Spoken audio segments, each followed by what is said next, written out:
Welcome back to episode 304 of the Tallboy Radio podcast. And as we always say, who knows where it goes when the beer flows? Well, our beer's taking a very interesting direction tonight as we'll be looking at sustainable living.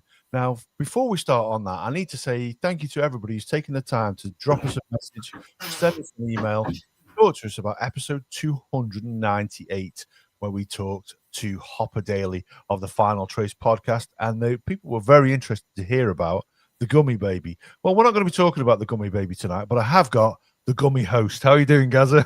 I'm good. Evening all, evening the world. Yeah, for those of you that didn't quite understand that reference, I've had a little bit of dental work done, so my gums and my teeth are a little bit, as I say, bit sore at the moment, but fighting through, kidder.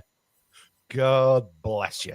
So we're joined by Gavin tonight, and he's going to be talking to us about sustainable living. Hopefully, we're going to learn a thing or two about how we can save a few pennies and pounds and make ourselves a little bit richer in the pocket to spend on those things that we enjoy most. So, Gavin, did you want to say hello and tell us a little bit about yourself? Hi, yeah. Hello, everybody. Thanks ever so much for listening to me. I hope it shouldn't be too dull that you drop off to sleep or anything like that, but we'll do our best. Okay, a bit about me. My mother died when I was 9 of a brain hemorrhage. I learned later that it was possibly because my father had been beating her up, and I was homeless at 15. Now, okay, I was in a boarding school, so that was a lot of the year taken out, but for the rest of the time, I was living in a tent. And it's all right in summer, but obviously it's not so clever in winter. But I had to feed myself, and that was when I had to learn about what you can eat in the hedgerows, what you can't, and that was how it came in. It came out of necessity. So a lot of people listen to my voice, say, "Oh, well, you're privileged, aren't you?" No, I wasn't. Really wasn't. So it was because of that, and because I was hungry for so long, I decided that I would never want to be hungry again, and took a fierce interest in how to live well for very little money, for the simple reason I just didn't have any money. But we've all got to eat, and that was, what we have to do. So I learned then that haws, you look at your hawthorn tree, those little red berries, you can eat loads of those. We call them bread and cheese. They've got a big stone in them, but you eat loads and loads and loads, and it's something to eat. And that's what all the birds do. And so I started there. From then I went on and met a lovely lady who we both had the same dream, which was to have our own place with our own animals and our own vegetables and fruit, and not have any of the rubbish that we knew was being put into food, and eat well for very little. So that's really how we came to be here. I mean, guys, that's an interesting story, isn't it? In terms of a backstory, in terms of learning how to live sustainably when it's forced upon you at a young age, I mean, that's a challenge, isn't it? It is, and you talk about sort of in education today, and you talk about life skills and teaching kids to effectively stand on their own 2 feet once they go through post 16, etc., etc. But Gavin's story there is absolutely incredible in terms of almost it's forced upon him, and it was out of necessity that he developed those skills and that knowledge, and obviously then through the years as built on that knowledge. But yeah, I mean, I obviously can't imagine what Gavin went through at that point. It's not something that I've gone through, but to then effectively come out the other side and have the knowledge and have the desire to continue to build that knowledge is incredible. It is, and like Gas says, necessity is the mother of invention, isn't it, Gavin? You know what I mean? It was forced upon you, but you've learned a thing or two. And one of the things that we spoke about on the conversation that we had when we first talked about getting you on the podcast is skills. You know what I mean? So a lot of people, we talk about watching skills on YouTube, and those Englishmen's skills have been lost a bit, as we discussed. But you've gone about teaching yourself a new skill every year, haven't you? Yeah, that's right. I was in a pub when I was 18, and a couple of old gaffers were in the corner going on, "Oh, young kids today, they ain't as good as what we are." I was getting a little bit annoyed with this because, yeah, I had long hair and a beard and all that. And I said, "Well, what's your problem?" "Well, we had the war." I said, "Yeah, I had the war, but you really think that my generation or modern day generation would behave any different? No. Some would be heroes, some would be cowards, and everybody else would just get on with it and grumble. And I came out of that pub and I thought, hang on, they were born in the village, they lived in the village, they worked in the village, they're retired in the village, they're going to be buried in the village churchyard, where their family has got gravestones going back 500-600 years, and they've been nowhere and done nothing. And I thought, you better watch yourself, or you're going to be like that. So after that, I tried to learn something every year. I didn't do it every single year without fail, but it could be a language, it could be a skill, it could be studying a period of history or something. And then on the last day of the year, I always go out into the fields and light a little fire and think, what have you done with this year that has been worthwhile you being on the planet? I mean, I don't know whether you can see that, whether that comes through or not, but that's 3 sets of wings on it. Parachute, microlight and glider. There's not many people can do that. No. But and scuba diving, sailing, canoeing. I went for 3 weeks to the Arctic, 200 miles north of the Arctic Circle, and the over the Pacific National Park. I was on my own completely. It was bear country, but it was something that, you know, I wanted to do. And let's face it, gentlemen, we all of us sometimes really have to get away from the wife. Amen to that. Amen, indeed. Sorry if you're listening. And there were only 2 sounds up there. There was either the twittering in the wind or the blood pulsing in your ears, and that was it. But I'm not saying this to say, aren't I fantastic? Oh no. No. What I'm saying is anyone can do what I've done. And a lot of people have, and they've gone further than me in a lot of different directions.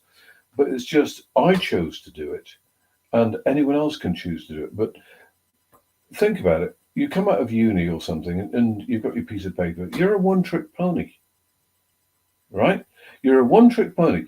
If you get a job that fits your qualification, knockout, you're fine. But if that job fails, what use are you? Yeah. With a one-trick pony, you are as much use as tits to a bull.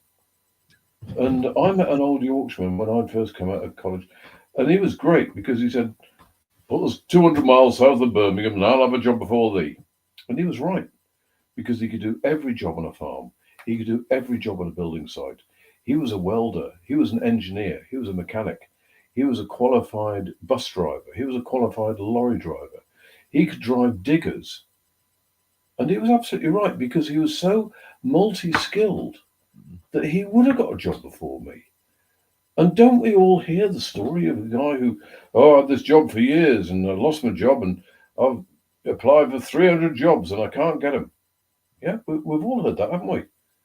But if you are multi-skilled and you are prepared to wash pots in a restaurant just to get a feed, you will never be out of a job. And I've had to do that, not wash pots in a restaurant, but I, at one point, was on my knees weeding lettuce because there was no other work about.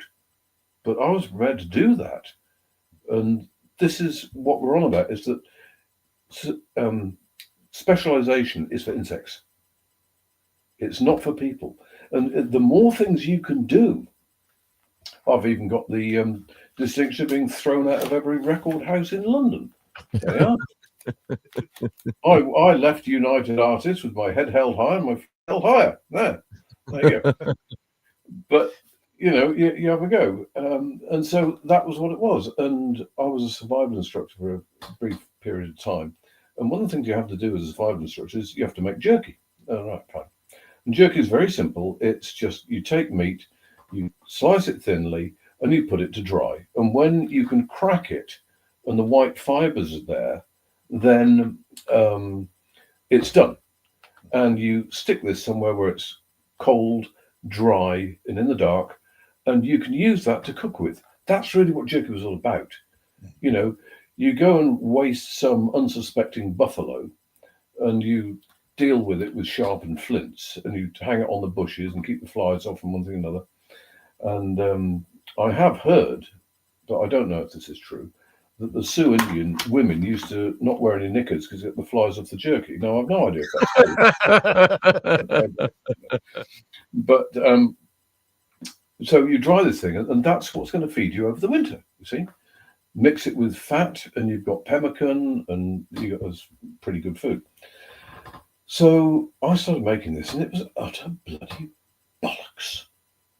And I thought, if you're stuck in a log cabin in the Rockies, and this is all you've got to eat all winter, you're going to finish up sucking the bloody shotgun because you just couldn't face this crap. So I started messing about with it, and I had a couple of people who were far better cooks than me. I'll come back to that in a minute. And I started creating it and giving it to unsuspecting people, one of which was a Royal Marine major. And I spoke to him. I said, "What do you think of the jerky?" He said, "Oh, it's great, mate. It's great. Strong effort, strong effort." I said, "Right, okay. What do your brother officers think of it?" "Well, they don't get it." "What does your wife think of it?" "She don't get it." I was like, "Oh, well, maybe I've got something right here." Now, I will make it clear that I'm not a cook. I am not a cook at all. My wife is a fantastic cook, and she has made my life marvelous because every night I eat well. But when it comes to cooking, you know that bit in Rambo, which is probably the funniest survival video going. I mean, when you stop and look at it, you think, you are an absolute prat. You know, there never are mistakes. But then again, you know, what can you expect? So, you know that bit where he says, "Rambo's been trained to eat things that make a billy goat puke." My wife's convinced I did the cooking for that training program. You know, there have been some sort of wonderful mistakes in my past, which I'll gloss over. One meal of which she threw out on the grass, and it's an absolute lie that it glowed in the dark. It didn't. Yes, flies wouldn't land on it, and yes, it did kill all the grass it landed on for 3 inches round, and it was still there 8 months later without deterring. But you know, I don't know. Maybe McDonald's got the recipe and it's all. Fantastic. Yeah. So jerky is something you know about. Before we move on to food, I say food. Jerky is indeed food, but before we go on to saving you money, we'll give you a website where you can go and spend a little bit of money, because although you've shared some with an army major there who didn't share with anybody else, I should say, you sent me some as well. As I'm afraid to say, dude, I did intend. I haven't seen any of this. What's going on? You haven't, dude. I ate it all. I ate 2 packets in a day, which this gentleman here assures me is the equivalent of eating like an 8-ounce steak or something. It was honestly and that peri peri one that you sent me. I tell you what, that is the best jerky I have eaten in my life. I quite like jerky as well. I'll order some, dude. I'll order you some. I owe you that at the very least. But no, your beef jerky. Do you want to tell us a little bit about that? Because actually, before we talk about your beef jerky, there's one thing we need to say to this man, isn't there, Gaz? Happy birthday! We should raise it. Let's raise our glass. Many happy returns of the day. Thank you so much, gentlemen. Thank you. Absolute pleasure. And what a way to spend your birthday! Put on Tall Boy Radio. We can only apologise. But no, having a drink with friends, how can that be wrong? Amen to that. Amen to that. Exactly. Yeah, tell us a little bit about your beef jerky. So we've got if you're watching on the video, you can see it there on screen, www.jerkypaleo.uk. That's PALEO.uk. Tell us a little bit about that and why the good folks should pick some of that up, because I'm telling you, it was fabulous. I started making it because it was just another challenge, and I wanted to do 3 flavors. I did barbecue, piri piri, and what is roast beef dinner. But the powers that be said, "Oh no, you can't call it roast beef dinner. You got to call it beef." I said, "All right, fine, I'll call it bloody beef then." So I couldn't get the barbecue right. I just couldn't do it. I tried for 6 years and I was solid. But the piri piri, that evolved quite happily, and the beef is literally roast beef dinner. Did you get just piri piri, or did you get both? No, you sent me both. So I'm sorry, guys, but you actually sent me 2 packets of each. You fat bastard! Yeah, Yeah, Well, there's it a actually reason for that. it actually says on the packet, "Too good to share." Yeah, Because this is what I've found is that people do not share it. Once that bag is open, they've got their snout in the trough and they are not going to give it to anyone. One of the ladies who was fabulous with me when I was first creating the flavors, her people were from West Bengal to start with. And she married an Italian from Venice and she moved to Tottenham. So we've got a nice little, cosmopolitan bit there. And I used to send her these samples down, and she would tell me what she thought and what to add and what to add. And she was absolutely instrumental in what I did. So we went down to Tottenham, and I said to her two kids who were both 20, they were twins, "What do you think of the jerky?" I said, "What are you talking about? No, I don't know what you're talking about. What's this jerky then? What's this?" And I turned to her husband and said, "Max, what do you think of the jerky?" "What you talking about?" And I looked at Munna, and even though she was slightly darker skinned than me, she was bloody neon red embarrassment, because I've been selling this out and she hadn't given the kids a bloody sniff. And I bought some down, so I gave it to the kids and Max, and there was absolute bloody hell on. He wasn't going to get his end away that night, I'll tell you. Yeah, so that was it. That was getting it right. And then when you're doing flavors, I mean, you probably do this yourself. You know, you mess about and you mess about and you keep prattling about. And I got enough people saying, "Stop buggering about, leave it, leave it, leave it." So I left it. And now it's, as you rightly said, 25 grams, started out as 100, 2 bags, which some greedy people can eat one after another, but I don't know who they are. No names, no backdrop. But you're only looking about 80 calories a time. Yeah. Now, this is really good news. This is something that people ought to look at, because, yeah, you can have Mars bars, you can have donuts, you can eat 2 spuds more than a pig. Not a problem. But moment on the lips, lifetime on the hips. All right? Yeah. But once you're chowing down on jerky, it expands in your stomach, fills you up, and you don't need to put the F into B. You understand the F into B? Go the on. fattened bastard. That's Yeah. I thought that might be the case. But nonetheless, I do. Yeah. So the thing is about your jerky as well. So if people are familiar with something like the Jack Links or some of the other stuff that's available out there, it's much softer and much chewier, where yours was much firmer, much more chewier and much more flavoursome, I have to say. Well, thanks for that, because my attitude is this. My product is safer the drier it is, right? If you have it moist, you can get mold. And the last thing you want is something furry looking at you when you've just taken the top off, right? This is not good news. So I make it very dry. The other thing you noticed was that it was in one big piece, or maybe one big piece and a couple of little bits to make up the weight. Yeah. The reason for that is because it's more fun to have a pint in one hand and a great big piece of meat that you can play with and chew and be, I'm Gus the wolf, and it's something to play with, yeah? Whereas if you look at a bag of jerky that you buy in Tesco's or somewhere dreadful, it looks like a leopard's been scratching his arm. It does, doesn't it? Look at this little soggy shapen thing, where's this come from? Arms for next leper. Arm for next leper. What do you mean next leper? Oh yeah. 7 years. Anyway, so that was the thing, was that it's safer to have it drier. It's less work for me to have a bloody great big bit, and it's more fun to eat. So it gives me an edge in the marketplace.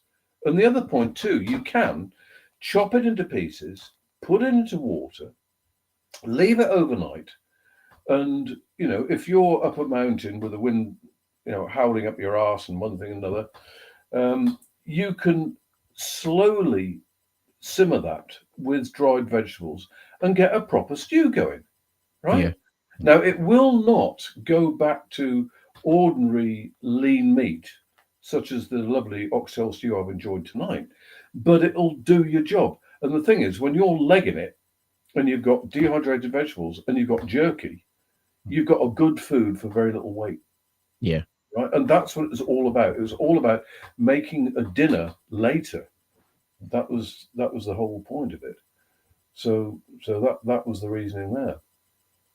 Well, no, say later didn't come into it with me, I'm afraid. It literally, I opened up the first pack and I tried the peri peri and I thought, that's awesome. I need to give the other one a go. And then I got 2 packs. And I thought, I am going to save these for Gaz. And then a day later, I thought, to hell with Gaz. I'll give him the website. Now, even though, how hot did you find the peri peri? Was it sort of marks out of 10? How hot was it? Well, to be honest, I love spicy food. And this was, so I think you put it on your website. We've got it up here on the screen here in front of us. As you say there, it builds. And it builds nicely. So you first put it in, you think, yeah, it's nice. And then you feel the spices on the back of your tongue. And you feel it. And this is the thing. This is when you know it's been perfectly spiced. It builds as you eat it. And it doesn't become unbearable, but it just builds and gives you that extra flavour and that taste. For me, it was up there with a good tasty curry. Maybe just, not quite as hot as a Madras, but up there and absolutely phenomenal. Well, I will have to give a warning that if you were to be greedy enough to eat 4 packets, you might easily end up with an arse like the Japanese flag. Challenge accepted. and it's strange, isn't it? Because whether it's peri peri or it's a Madras or Vindaloo, whatever strength you want, there's that fine line between because I quite like the heat and the spice, and I would have loved that peri peri jerky. Unfortunately, I didn't get any. You have to buy some. Yeah, I will. I'll visit the website. I'll visit. Bill him. That's on the screen. Yeah, that's what. Yeah. So, but again, it's that you want to eat something and it's flavoursome and warm rather than actually it's so hot you can't taste the flavour. If that makes sense, there does come that tipping point where you see these lads going out and they have a few beers like, I'm going to order a Farlow, and it's like, get it hot, and you're like, just what's the point? Because you're just a bell end, because actually you can't really taste it. It's just hot and it's not enjoyable. So there does come that little bit where a little bit of spice and a little bit of heat is lovely, that accentuates the flavour, rather than it then being too hot that there's just no point putting the flavour in the first place. It just burns your gob off. Amen. Yeah, amen. So in terms of that as well, it's not just beef jerky you do. That's available out there on the website. And we would encourage anybody who's listened to this and enjoys some jerky to head over there and pick some up, because honestly, it is fantastic. We joked about it, but I ain't joking. I'm telling you now, I did eat that, and I don't even feel sorry that it didn't pass me. Do you know the guy called Dave Canterbury? No. All right. Well, he's the American version of Ray Mears. Oh, okay. Yes. Right. Dave Canterbury, Pathfinder School.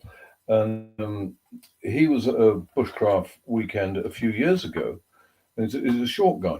And I said, would you like to try my jerky? And I thought, it's really challenging to ask an American about British-made jerky.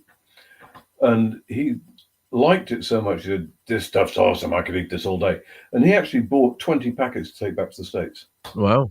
So I was really sort of pleased with that. Yeah. But, there you go. That's the jerky story.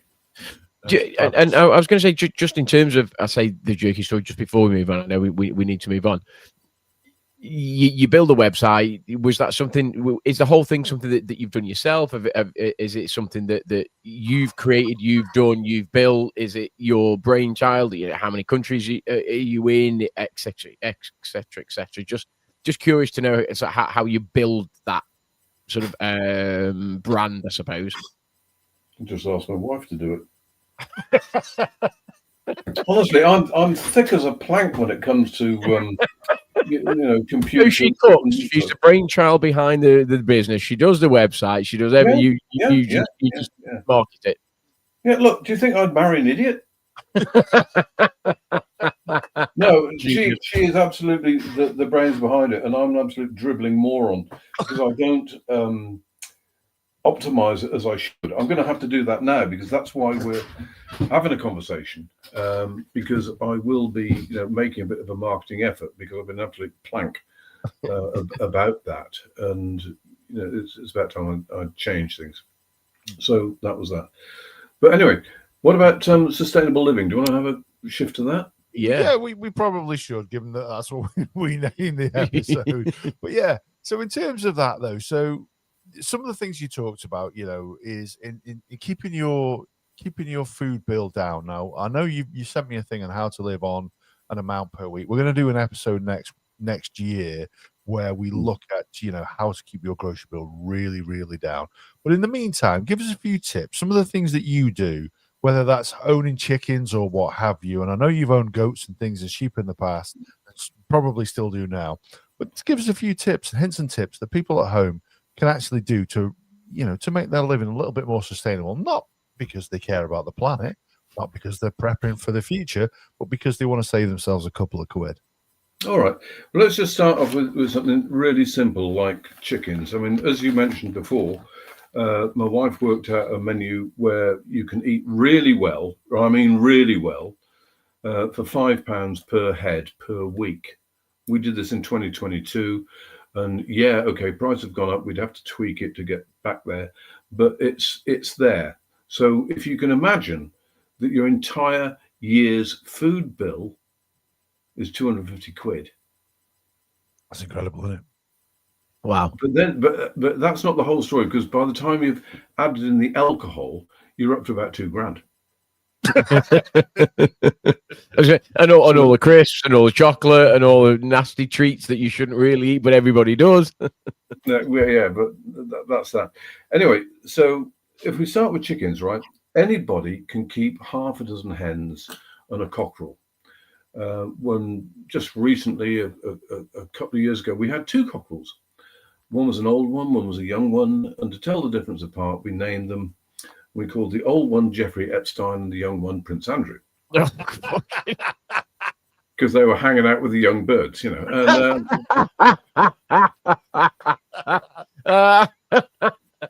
very good, very, very good.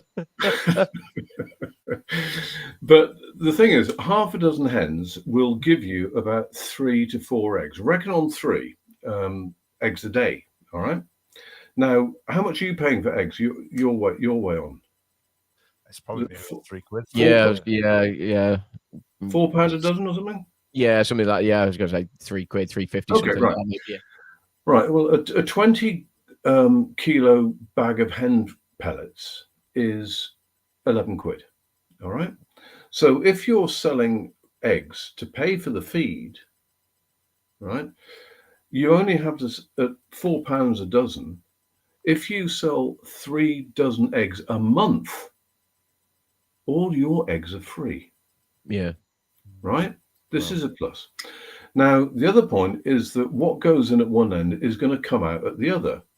And chicken crap is really good as a fertilizer once it's been composted. And so that can then give you a bonus of making really good vegetables.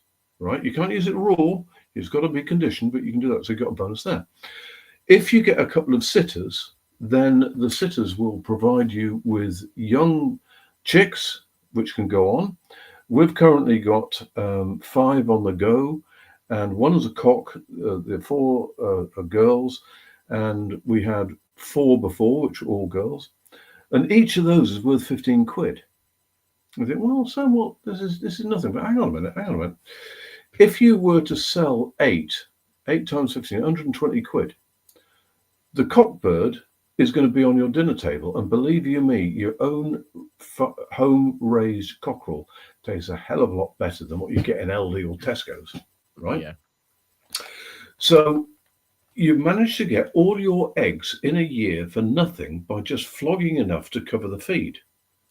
But there's a twist to that, because everything you would throw out in the kitchen, let's say potato peelings, veg peelings, all right, all those can go to the chooks because they'll eat them.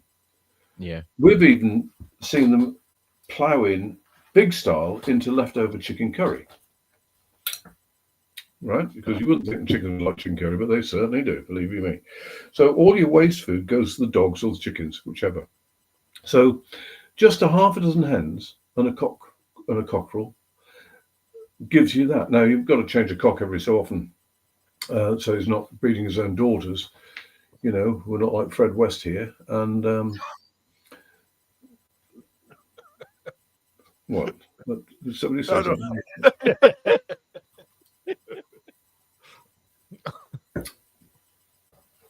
So you can do it, but that's the point. And you think, well, hang on a minute, what's the big deal? Well, all right, if you're paying £4 a dozen, and you have, we'll call it 2 eggs a day, you would say a dozen, that's £4 a week. That's not a lot of money. All right, I know that's not a lot of money.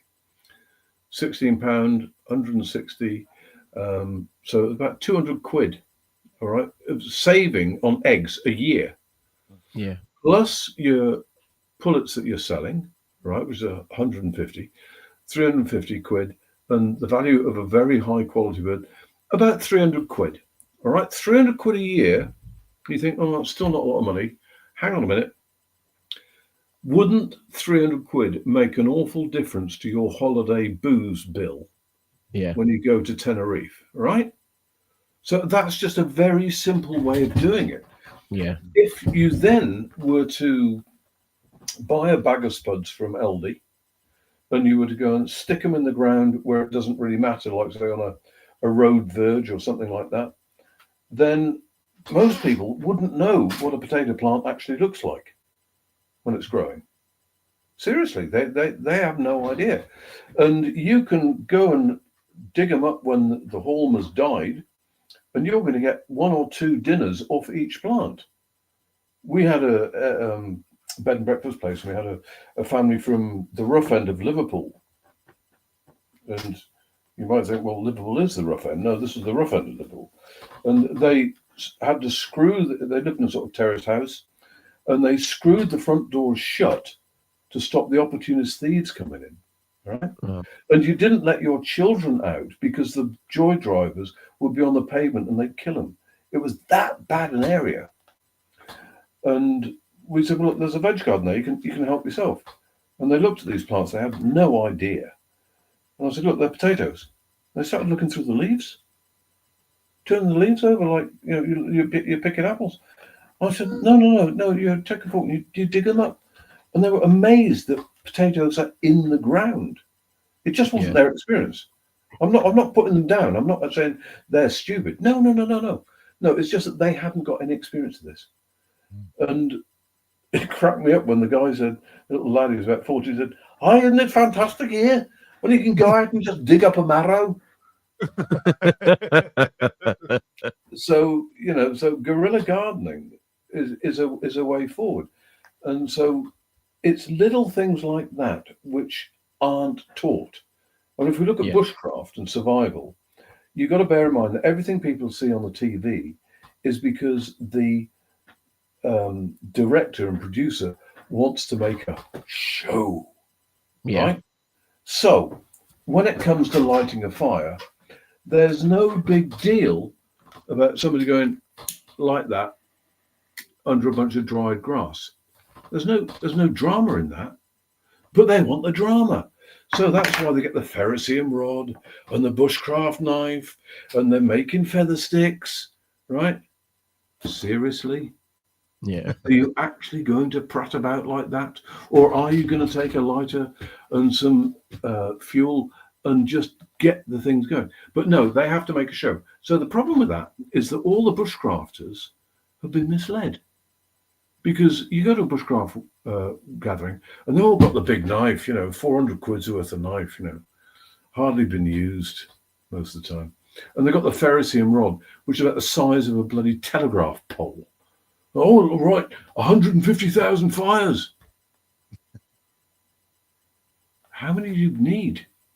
You just need the bloody one, pal. And if you take the weight of the ferrocium rod, which is about the same thing that you'd find in a pure gym weightlifting corner, and swap that for matches or lighter, it's a lot more sense. But they've all been brainwashed into having this knife and this rod And you're not Yeah. allowed in unless you got German para boots and a Cabbage Patch Kid jacket, you know. And they've all said, "Oh, this is what you're supposed to do. This is what you're supposed to do." So they all go and do it. But look at it and say, "Well, hang on, we're being had here. We've been had here." Like Lofty Wiseman, great lad. I was very sorry to see him in a wheelchair at the last gathering. I've known him and spoke to him for a very long time. And I called him up before I went up to the Arctic, and I said, "Do you think I should take this bloody book of yours up there?" And he said, "Oh yeah, Gav, you take that, because everything apart from the Arctic section, you got something to light your fires and wipe your ass with, you know." So yeah, you take it. He said, "Oh yeah, I got to tell you, the first 8 pages are curry flavored." He lied. They were peri. I pulled him and I said, "Oh, it must have been Irish stew flavour." I said, "No, it wasn't. Probably the print work, mate. It was just bloody ink." Anyway, so, you know, next time I had a shift, it was gift wrap. Anyway, so... I just want to take you back to when you're mentioning about sort of the potatoes and anybody can do it. And this is me being really, really ignorant. Can you just plant potatoes wherever you want, or do you need to have? Is there like a permit for it? Are you allowed to do it? I don't know. Is the simple answer. So do you need to apply for a permit to plant them, or can you just go, "No, fuck it, I'm just going to plant them there"? To the best of my knowledge, there is absolutely no permit required at all. As regards the planting of potatoes, just look at the University of YouTube. All right? Yeah. It's about sort of 3 inches down. Stick it there. If it's sprouted a little bit with these little green shooty things, they have to be facing upwards. And just leave it be. You plant in the spring, and you harvest in the autumn. They're harvesting spuds now as we speak. Yeah. And once you dig up some potatoes, I mean, you can buy some new ones and bankrupt. You dig them up, and you wash them, and you put them in the pan, and you add some mint, and it's a meal fit for a king. Because the problem is, when you get your potatoes out of the supermarket, they're ancient. They're so old. Yeah. But once you dig them up and eat them up, you think, "Oh my God, I'm hooked. I'm hooked on this." And so when you're eating better than you would normally, and it's cost you feck all, we've got 2 strikes there. Jobs are good one. Jobs are good one. And that's why we do what we do, because it tastes so good. And it costs we're in Adam's house, mate. I live about 10 yards that way. Stone's throw. Literally stone's throw. Potatoes throw. A potato's throw, a potato roll. And there's a strip of land just like the side of our house. I'm thinking, potato patch. Dude, you should. I'm telling you, kid, it's made for it. I'm telling you. So we had some old like shrubbery, and to cut a very long story short, we were in a little bit of dispute with that. So the building company, and like they planted, and we were like, "Well, I don't want that." Anyway, long story short, I'm ripping it up at the moment because it's a fucking eyesore, and I feel sorry for Adam, who opens his curtains every day, and what a fucking mess that is. But that would be perfect. I'm thinking just down the side of the house there, you know what I mean? There's a little bit of room there. We could do that. Yeah. I'll keep them all myself because you don't share jerky, so I'll keep them all myself. You know, I fuck all of them. You know what I mean? It's like my wife threw a couple of old tomatoes out into the rose beds, and they sprouted. Yeah. And so, you know, again, fresh tomatoes. It costs nothing. Just go for it. Give it a go. People are too frightened to fail to try, and that's the big thing. You know, that's the big thing. Back in the 70s, I think, you know, it's probably not politically correct now, but I think the modern state would be faint heart never poked a pig, something like that. Anyway.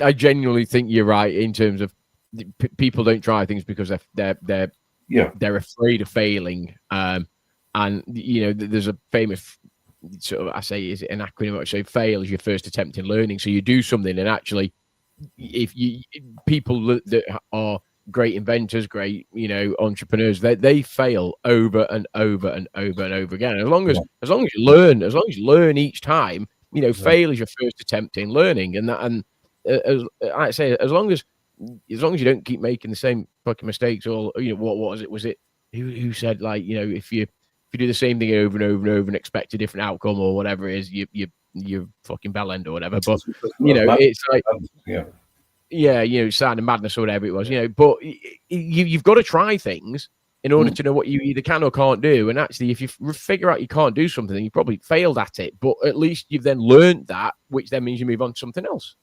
Yeah, I mean, I read years ago that some American baseball player, Babe Ruth, I think it was. Yeah. He failed more than anybody else, but he kept going. And he became the best because of it. I will say, if at first you don't succeed, then parachuting probably isn't for you. I was going to say shark diving, but yeah, you're probably right there. And just going back to your sort of Babe Ruth and your sporting analogy, Michael Jordan, amazing basketball player, and he said he failed more times than anybody else, and he said you only remember the buzzer beater game-winning match that he made. He said nobody remembers the ones he missed. But he gets better and he gets better and he gets better. And he said he failed more times than anybody else at everything he did. Yeah. He just got better at it effectively, and that's a phenomenal mindset to have. I mean, bear in mind, once upon a time, you were a baby, you didn't know how to walk, but you kept falling down until you got it together. Yeah. Now, after about 8 pints, you're still back in that position, but never mind. True story. We've all been there. Yeah. Keep going.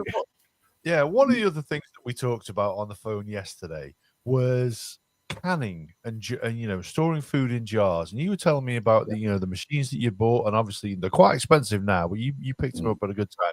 But do you want to tell us a little bit about canning food? Because certainly, we're looking at doing an episode at some point in the near future about prepping.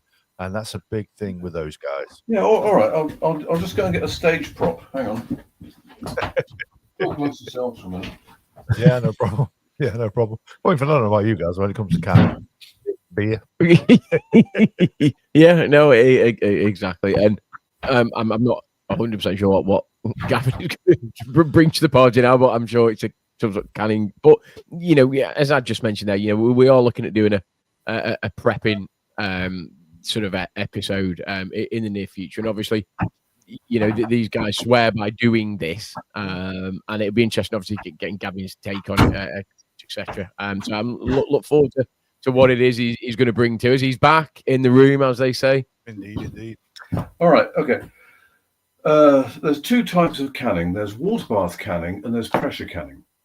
If you've got high acid foods, you can do water bath canning. High acid foods would be, for the sake of argument, we'll say onions. All right. So you can stick these in a jar, put them in a pan of water, boil them up for a certain amount of time, take them out. And what happens is that the air inside has come out. As it cools, the lid goes down with suction, and that is good for years. But when you've got low acid foods, which is like meat, you can't do that as water bath canning. You should do it pressure canning, because that makes it far higher in temperature and it kills all the nasties, in particular botulism. All right. Now, there is a completely different European or rebel canning view that says, no, if you boil it in water bath canning for 3 hours, then it's totally safe. Well, maybe it is, but I'm not going to go that route, because for me, by the time you boil something for 3 bloody hours, what's the nutrient content? Yeah, exactly. Yeah. Probably zero. But here's what I prepared earlier. Right. Now, this is the lid, which is never put on. All right. And that's it. I'll hold that up. I'm holding it by the lid that's there. And this is a stew. This is chicken stew. And there we have it. I did this earlier in the year in April. All right, there we go. And that, kept in the cold and dark, which is in a wardrobe next door, will be good, allegedly, for 15 years. All right. Wow. So think about it. If you get a cheap option of, say, chicken at Aldi or something like that, or Christmas Eve in Tesco's, Christmas Eve Tesco's, you're hovering like a vulture around the turkeys, and then when they slash them down, then you get a whole load. You got a whole lot of meat, bang it in the freezer, and then you can make turkey dinners and store them, and it's cheap from then on. Yeah. An old Yorkshireman used to say to me, he said, "I'm not saying thou's ugly, lad, but if your face was your fortune and turkeys were twopence a pound, you couldn't buy a tomtit's arsehole."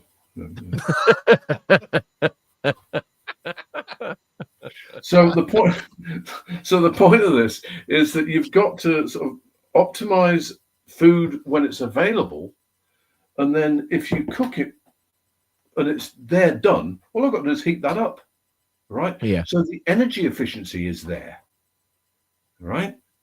So if you've got loads and loads of food, which doesn't take an awful lot of cooking, I can eat that raw. Well, cold anyway. It's not raw, but it's cold. Yeah. And this is something which isn't in the English psyche. It's not in the English culture. We don't do this. The Yanks do it. And that is a lesson in itself. Because if the Yanks can do it, it's got to be simple, hasn't it? And if the Yanks can do it, any fucker can do it. Exactly. So, that's done. And I've sort of visited this on unsuspecting friends and relatives, and they've really liked them. And so, it's like dog food. We are very fortunate in that in the next village, there's a butcher who has an abattoir, and he does all the killing of the local farm animals. So we can buy packs of heart and packs of liver really cheaply. They're probably about 2 kilos a pack each one. And we've got 2 lovely Greek rescue dogs. And so with a bag of frozen veg from Aldi, we can feed 2 Labrador-sized dogs for $7.50 a week for both of them. Yeah. Right? And that's because we take the heart, we take the liver, stick it in a pan, simmer it up, boil it up, chuck in the veg. There you go. And you've got a big pan in the fridge, and dole them out with that with a few cat biscuits, and there's dogs fed for very little. Yeah. That's kind of the sustainable thing, which isn't taught in mainstream. Yeah. No, it's not. Just out of interest with your dog. So I remember when we had the first conversation, didn't you make the news with your dog when you first picked it up? Yeah.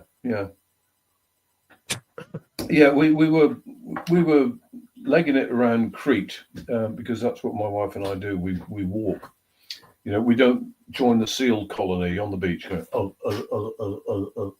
don't do that. So we were legging it along, and this skeletal little puppy was defending its bush against us, and it was so weak it could hardly stand. It was a couple of days off being dead, to be honest.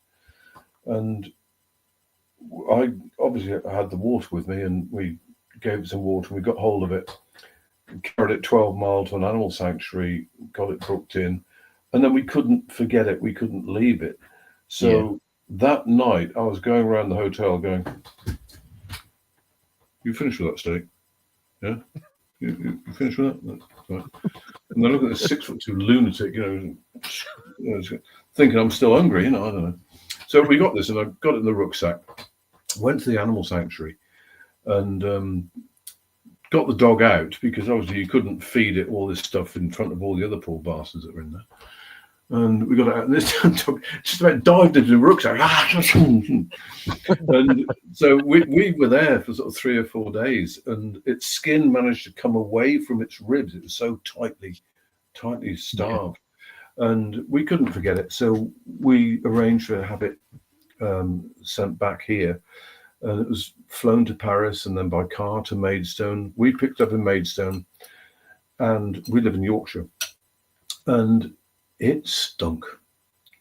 It had shat copiously, and the poor little bugger was in a cat carrier, so it couldn't really get away from this. And the 2 girls that had driven it sort of wiped it off with paper towels, but it was still incredibly fragrant. And it's a bloody long way from Maidstone to Yorkshire with a honking dog.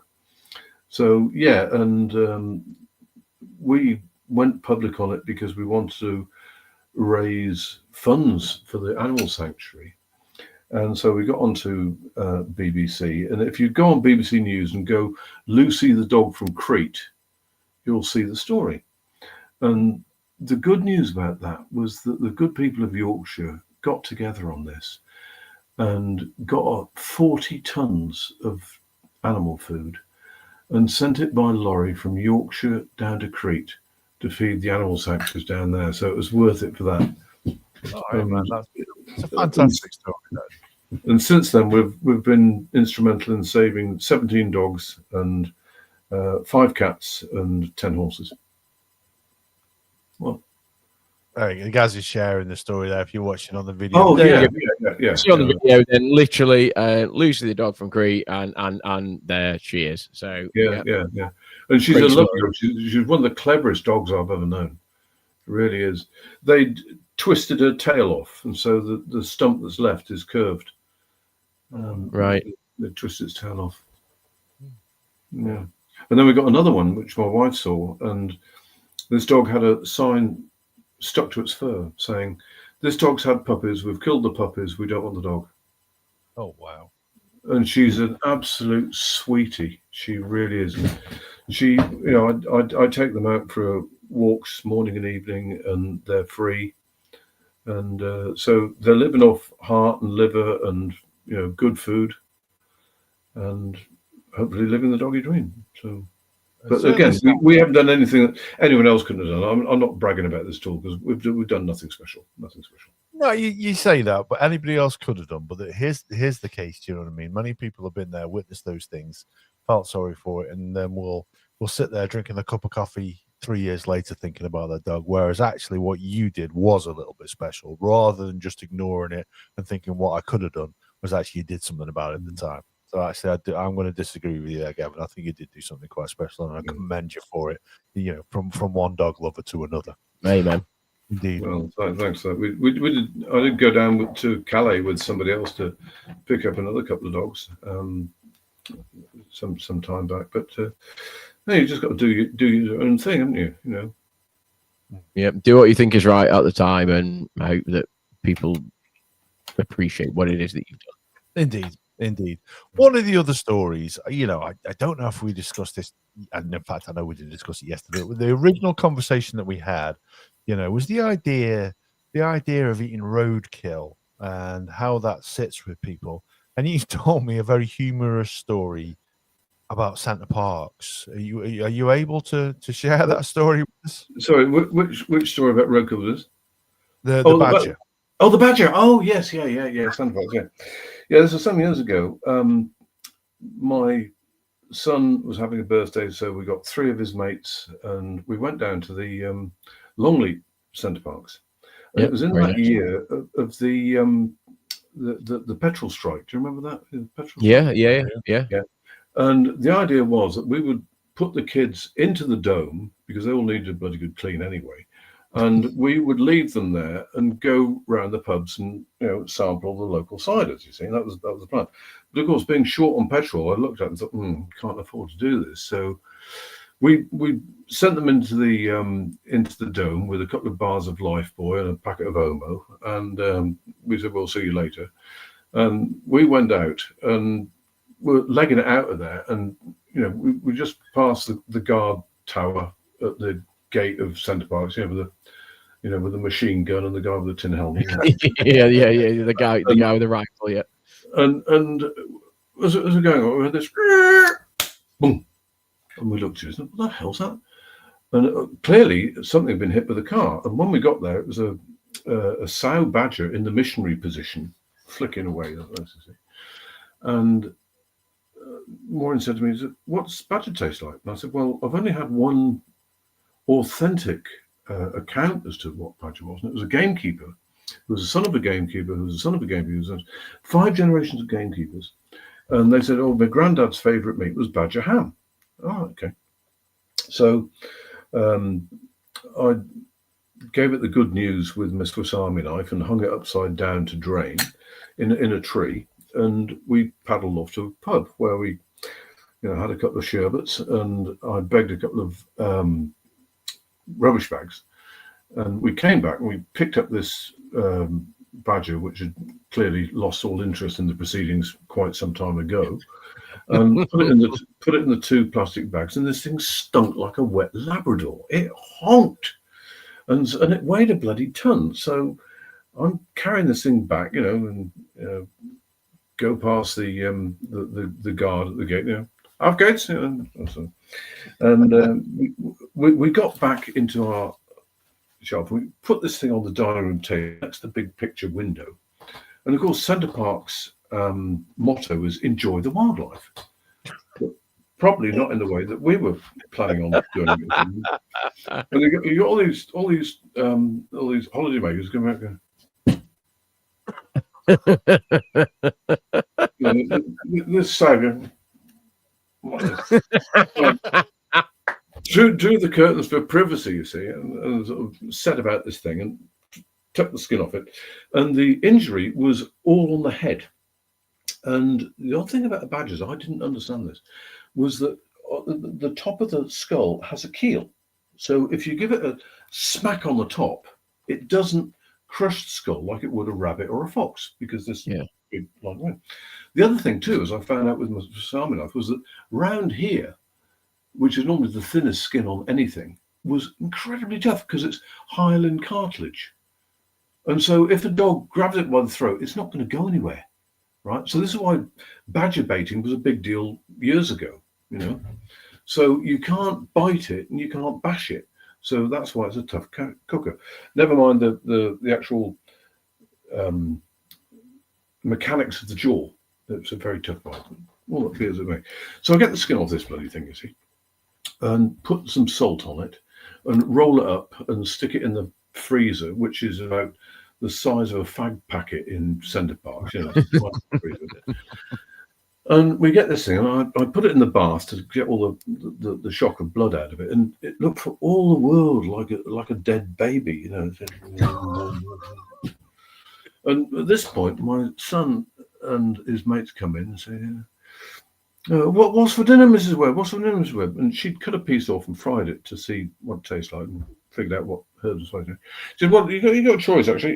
You can have spaghetti bolognese or badger bourguignon.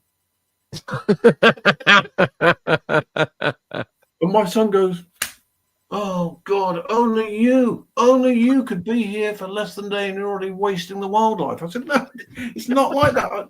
It's a roadkill. It's a roadkill. But the other 3 mates were absolute towny guys. They're like, what? No idea what's going on. And so anyway, they said, where is it? And so I showed them the corpse in the bath. And so we took a piece off, and my wife sort of processed it, and these guys are really, they're only about sort of 8, 9, 10, 14, I don't know, somewhere in there. Really not sure about it. I said, look, all I ask is that you just have 1 teaspoonful. That's all. Then you can say you've eaten badger. You don't have to eat any more, just have a taste. And they're sort of, I'm not very keen on this. And then they had it. And as I say, my wife's a great cook. And one lad dumped his spaghetti bolognese back in, loaded up with the badger bourguignon, and they put their snouts in their trough and their tails up, and they were eating 2 spuds more on a pig. They really pigged out on this. And I'd taken the rest of the corpse and I'd put it in one of those big skips, the things. And they said, oh, that's delicious, wasn't it? And it was bloody delicious. Tastes like the best beef you've ever had. Right? Wow. It wasn't ham, it wasn't pork. It was the best beef you've ever had. And so I thought, Christ, I can't just leave the rest of the carcass. That's really disrespectful to the animal. So I was there later that night with a torch in my mouth, grabbing through all these black identical rubbish bags, trying to find the body, right? And of course, other people are coming up, with rubbish bags, and I said, yeah, I'm trying to find my watch. I'm trying to find my watch. And so I finally found the corpse and brought it back again, and we stripped all the meat off this thing and chopped the bones up. We made some wonderful stock out of the bones, actually, before we finally binned them. And all the meat was, again, put back in this fag packet of a freezer and brought back to Yorkshire.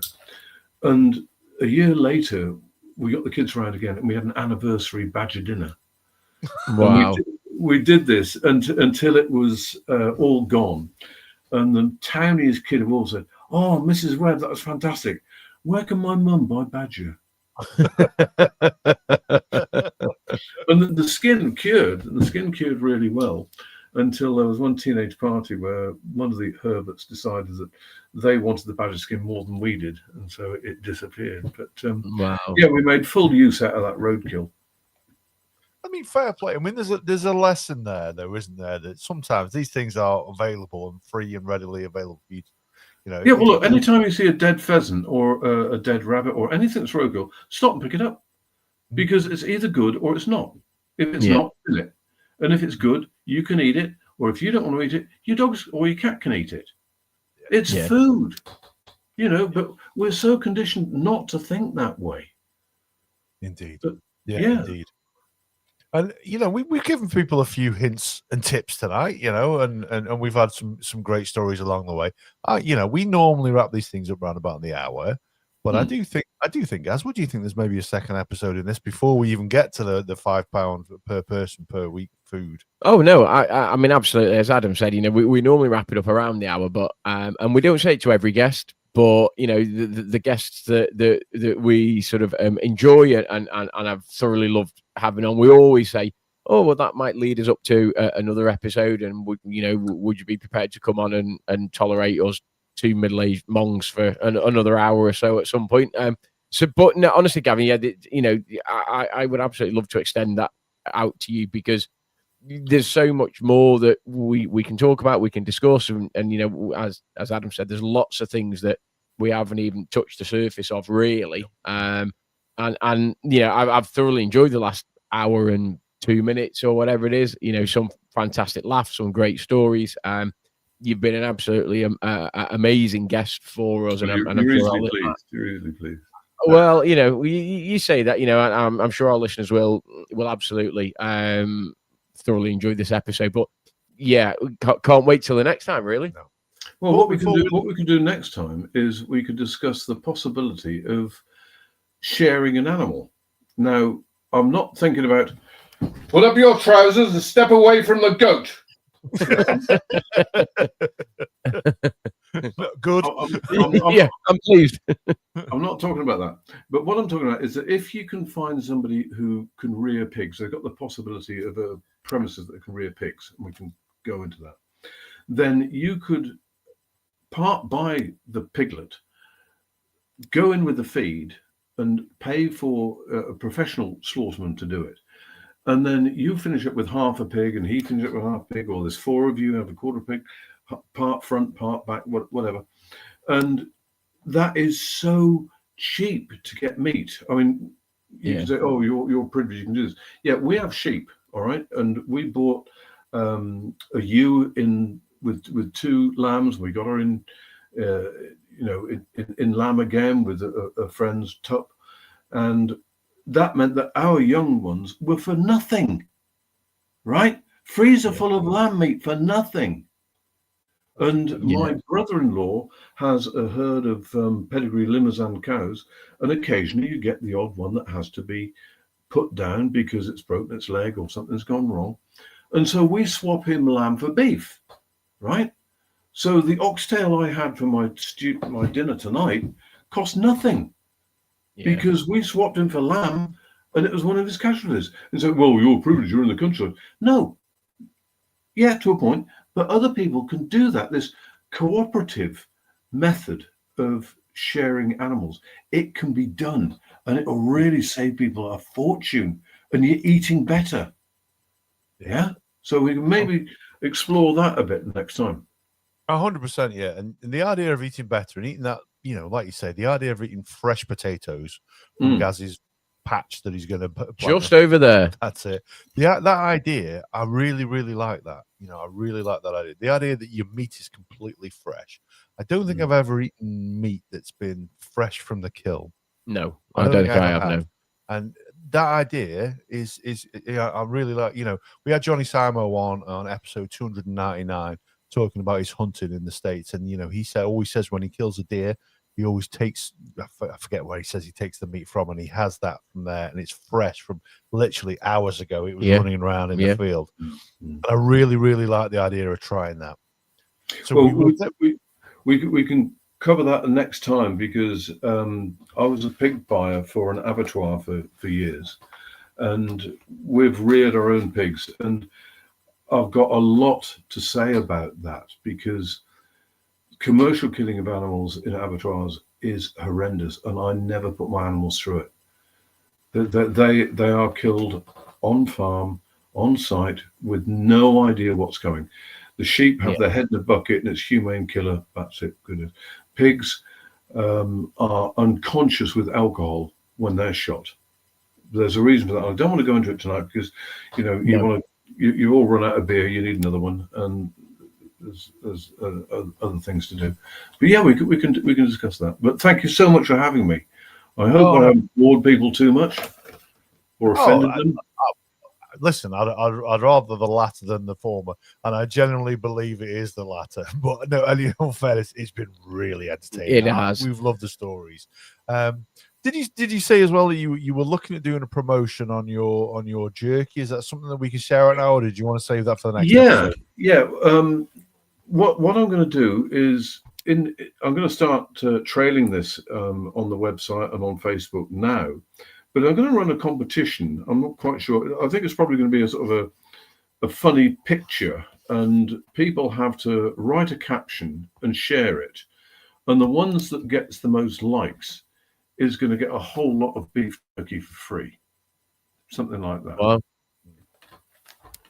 Can't wait for the Tall Boy entry. No, well, listen. I promise. I will go and buy some jerky for the stuff that I ate that I probably should have passed on to you as well. But no, I might even slip you some fruit leather as well. I don't sell that commercially, but I make it, and that is absolutely gorgeous. That is just like mango puree with the water taken out, and it comes into like a leather, and it's like this chewy sweet, and it's just the absolute essence of mango, and it's just like, oh my god. But it wouldn't be commercially viable to sell that, because people wouldn't pay the cost. But I might put a bit of that into. Well, no, I would recommend to people that they would go and get involved with the. Thank you. With the jerky, because honestly, it is phenomenal. And like I say, Gavin, we will do another episode. We plan to catch up next year anyway, and do that episode about living on like £5 a week per person, or updated for 2026. But we will follow up this episode as well, because like I say, some of the stories you shared today have been absolutely fantastic. We've really, really enjoyed them. So all I can say is thank you very much. My pleasure. Absolutely. Birthday once more. And Gaz, did you want to sum it up? No, thoroughly enjoyed the episode, Gavin. You're an absolute superstar. Your stories are very funny. Our listeners will absolutely love you and love what you do and what you talk about. And as Adam said, we can't wait for the next time. Really, there's so much more that we can talk about, we can discuss. Thoroughly enjoyed tonight, and the hour has flown by. And that's a sign of a good podcast. So yeah, until the next time. I've never done this thing before, so for me it was a first. I know, a first on your birthday as well. There we go. 68. There we go. There's no good growing old and staying stupid. That's right. It's only a number. I know, but you wouldn't believe you were 68, though, would you? Never. Don't look a day older than 58. Yeah, and I'll share you with my T-shirt. I don't know whether you can see that. Yeah, motor shed. The place of spades. Brilliant. Like it. Listen, Gavin, thank you very much. Thank you. Honestly, we can't say thank you enough. We can't wish you happy birthday enough. We will definitely. Thanks so much. It's been an absolute pleasure, gentlemen. It really has. No worries. Take care. Take care. Bye-bye. Bye-bye. Friends around. kicking back, alright. Day turns into night, podcast in the spotlight.